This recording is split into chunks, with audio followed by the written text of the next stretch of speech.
Hi everybody, it's Claire back with another art journal video, and again I'm just sharing a page I've created using some of Dina's new release, which I'm guessing some of you may well have by now, and if you do, well, isn't it fabulous? Especially this collage tissue paper, which I think is probably one of my favourites for backgrounds because of the different styles of text on it. So here I'm using a piece of the jumbled letters collage tissue paper, sticking it down using some matte medium.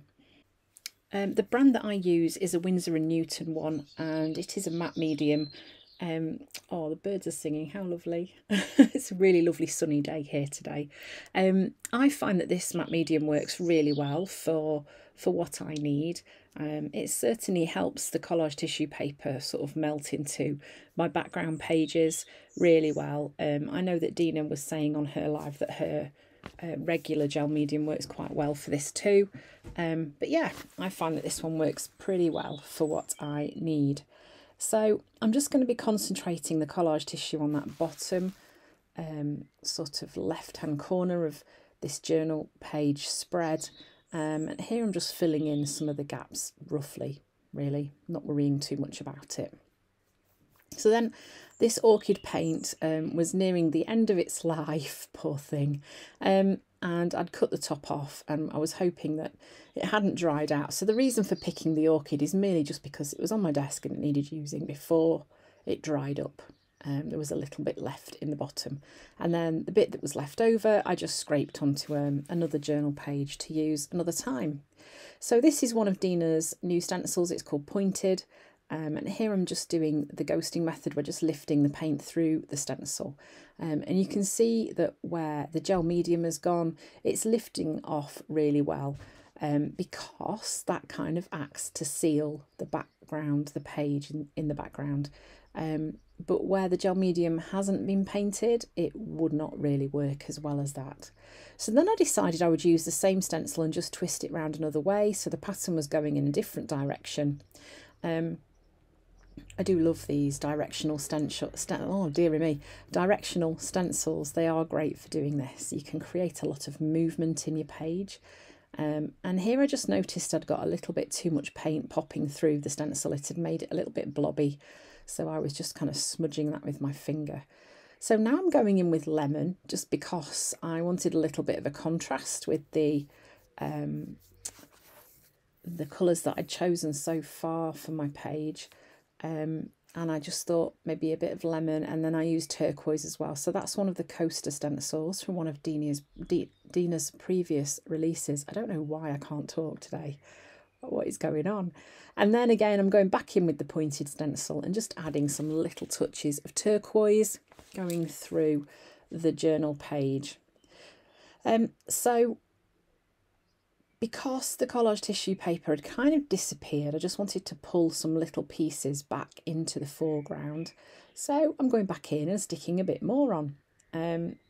This is a great way to sort of bring the background back to the foreground, particularly if you've used a collage tissue paper on your background and it disappears and you really like it. Just stick some more on over the top of what you've done, and then that way it kind of marries the two together. And again, I'm just using that matte medium to stick that down. So this page went through a lot of thought processes when I got to this stage.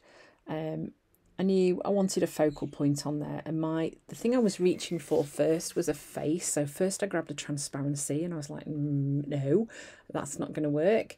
And then I grabbed some stamp sets and stamped onto white printer paper. That didn't feel right either, and eventually I went for the profiles stencil and mask, and I'm going to be using black paint through that. I'm going to add 3 of those onto the page. Yeah, this worked quite well, and I think because these were just the black profiles and the background was very, very busy, I think that's what was making it difficult to decide what to put on there. Definitely when you've got that busy sort of background, you need quite a bold image to go over the top, and what's bolder than a black profile? It's really very bold, isn't it? And you can see that pops out really well from all the busyness that's going on behind. So then I was just trying to think about sort of mixing up the direction that the faces were looking. And once I'd stenciled 3 of them onto the page, then I thought, oh, I could just stick a couple of stamped images on there as well. But then I decided that just the 3 stenciled images were enough, really. So maybe I'm getting better at knowing when to stop. Maybe not though, I'm not sure. Yeah, so this was one I just used the stencil. I didn't use the masks at all from this set. It's a very versatile little set, this one, but yes, that worked perfectly. So then, of course, just needing to kind of outline those a little bit. I mean, I'm saying needing to. I don't really think that they desperately needed outlining, but it's just something that I like to do. It just kind of pulls them back into the foreground a little bit more. And it's a nice way, artsy look, just a way to finish that off. So I'm using a Signo Uniball in white to do that. I'm not being particularly careful about how I go around the edge either, just roughly hitting the line, the outline of the stencil. I guess particularly around the nose and lips, it's sort of important to try and get that as spot on as you can, otherwise you'll end up with just a blob on your page. But yeah, you can see how that just pulls those forwards a little bit more.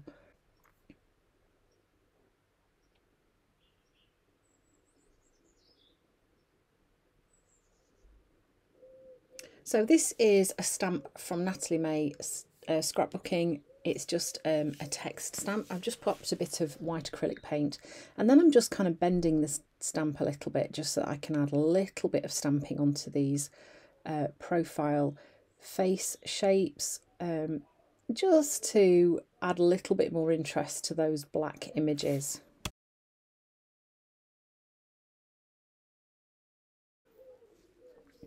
And then just to bring a bit more white contrast onto the page, I'm just using the edge of a gift card just to bring some white lines onto the page. It just brings a little bit more contrast there, like I said, and it's another way of doing some mark making. It's quite a fun way to do it.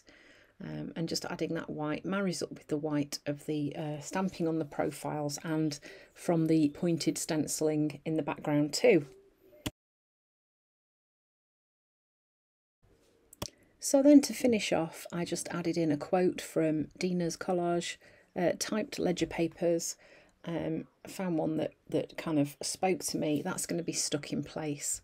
And then because the quote said about your heart and my heart are very old friends, I thought I just need to add some little hearts onto my page. So I added 3 on, of course, an odd number. 1 would have worked just as well, obviously. These are just some bits of collage paper that I keep in a little tin that's got all different colours together. And just fished out some that would work quite well and cut out some little hearts to add onto the page as well.